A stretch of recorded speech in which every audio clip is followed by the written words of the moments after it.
Are you serious? Are you serious? Folks, we got some very interesting information as it relates to the Russia-Ukrainian situation. Enter the dragon, China. That's right. And tidings from the north and from the east, which is in Daniel chapter 11, 41 through 45. If you'll just look what it says here. Now, we know about the Arab Spring and how that all these countries fell, which was really orchestrated by the Obama administration using the Muslim Brotherhood.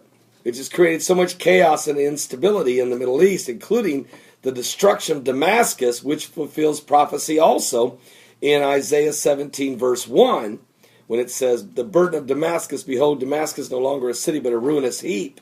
It also is confirmed by Jeremiah the prophet in Jeremiah 49, 23 through 27. But the last verses of Daniel 11, 41 through 45, it starts talking about this Antichrist spirit moving in the last days. And it tells us many countries will be overthrown. In Daniel 11:41, he shall enter, he being the Antichrist spirit, shall enter into the glorious land, and many countries shall be overthrown. We know that's true. We've seen Tunisia, Egypt, Libya, Yemen, and others are toppling, maybe Ukraine next. But these shall escape out of his hand, even Edom and Moab, and the chief children of Ammon, that is Jordan. We know they're safe. Then he goes on to say, and Egypt shall not escape. We know that's true. But he shall have power of the treasures of the gold and silver. Okay, then in Egypt and the Libyans, we know that's true. But then you go down here to verse 44. It says, but tidings out of the east, now that is China, and out of the north, that is Russia, shall trouble him or slow him down. The Antichrist spirit that orchestrated basically this movement of a radical Islamic movement. But it's the tidings out of the east and the north. So trouble him. Slow him down. Therefore, he shall go forth with a great fury to destroy and utterly to make away many. And he shall plant his tabernacles in the palace between the seas. That's the Mediterranean Sea and the Red Sea. And in the glorious holy mountain, that's Mount Moriah, if you will, in Jerusalem. All right, now, Michael will stand up. There will be a great war. Now, China, Russia. All right, look what's going on now. Here's what's taking place. China slams the West. This is China slams the West. And I want to thank, give me 1 second. I want to give credit to the individual that helped get this in.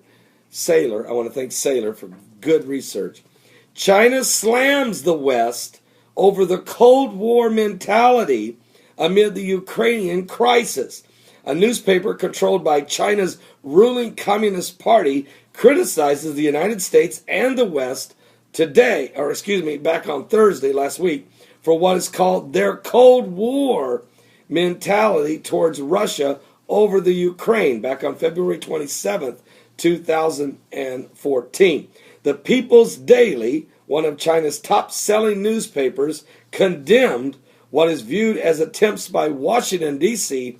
and the European Union, basically, to shape the Ukrainian future following the ouster of its Kremlin-backed President Viktor Yanukovych last week. Now, the theories related to these policies is economics, which we know that Russia's stock market has fallen about 10% this morning, and security during the Cold War period are still influencing many people on their concept of the world, and some Western people are still holding resentment towards Russia, according to Reuters. The People's Daily, which is out of China, has been under the control of the Communist Party in China since 1948, the same year that Israel became a nation. And in their article last Thursday, February 27th, 2014, in the paper called Zhongxing, or Voice of China, it called on Western countries to abandon their outdated thinking and focus more on cooperation. Riding the shackles of the Cold War mentality will reduce unnecessary confrontation. thereby allowing for a smoother transition in international relations. Yankovic, the former president of Ukraine, fled Kiev, having made concessions to his political opposition on Friday. He had endured months of protests by demonstrators who were angry at Russia's influence over the policies of the Ukraine. So Ukraine is now being ruled by an interim government that's very sympathetic to the West. Russia has responded by denouncing the administration and has sent in 15,000 troops and tanks, aircraft, taking over an airport, a military base, and has got the head of the Navy of Ukraine to listen to the Kremlin. Things are falling apart quickly. The question is, why is China siding with Russia? Well, there is a report that came out. Why is China entering in a nuclear security pact with Ukraine? This happened back in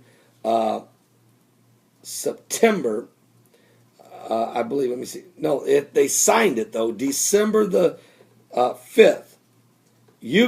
China and Ukraine on December the 5th, 2013, signed a cooperative agreement that included this article. China, according to UN Security Council Resolution 984 and the Chinese government statement on providing security guarantees to Ukraine, according to the December 4th, 1994 promises unconditionally not to use or threaten to use nuclear weapons against a non-nuclear nation of Ukraine, and to provide security guarantees to the Ukraine if Ukraine is attacked by nuclear weapons or threatened by such aggression. So you'd say, okay, wait a minute. China signed a deal with Ukraine back in December the 5th, 2013, that they will never attack Ukraine with nuclear weapons, and they will support them if a nation was to threaten them with nuclear weapons. Well, that's what Russia's not threatening with nuclear weapons, but certainly Russia is a world superpower.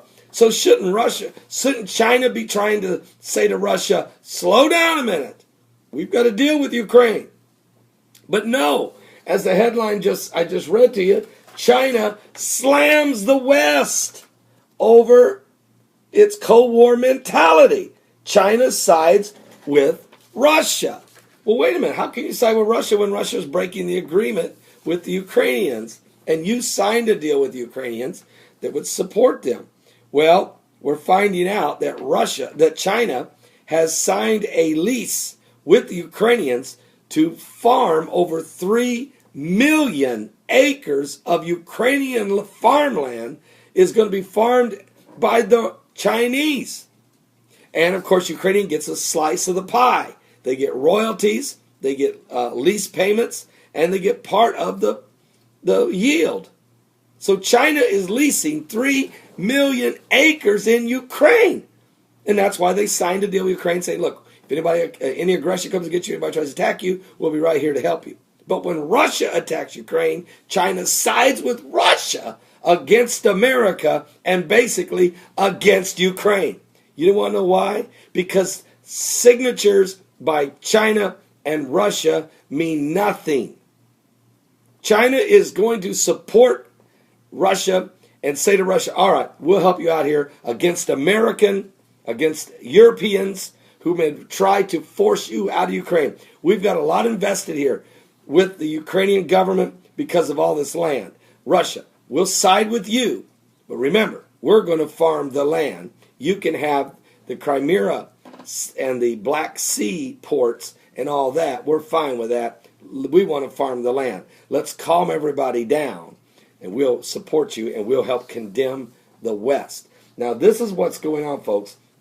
It's very, very, very, and some folks will try to bring in other concepts to it, and that's fine. But really, this is what it's about. It's about controlling the land, controlling the food population, controlling Europe. China and Russia are in position to control Europe ultimately, while the Americans are losing their grip everywhere. We're losing our positions in the Middle East. We're losing our influences, and we're losing our positions in Europe. And the European Union is also getting a major blow here by not standing up and protecting Ukraine. Russia and China are teaming up. And when they team up, you have tidings from the north, which is Russia, and the east, which is China, which is Daniel chapter 11, 41 through 45. Wow, get ready. Gog and Magog. The groundwork's being laid for that. It's down the road a ways. It's down the road. There's a lot of other events going to happen. But certainly, while you're talking peace and safety in Israel and a two-state solution with the Palestinians, are we going to have sudden destruction? That's 1 Thessalonians chapter 5, verse 3. God bless. Give your life to Jesus Christ. We're living in the last days.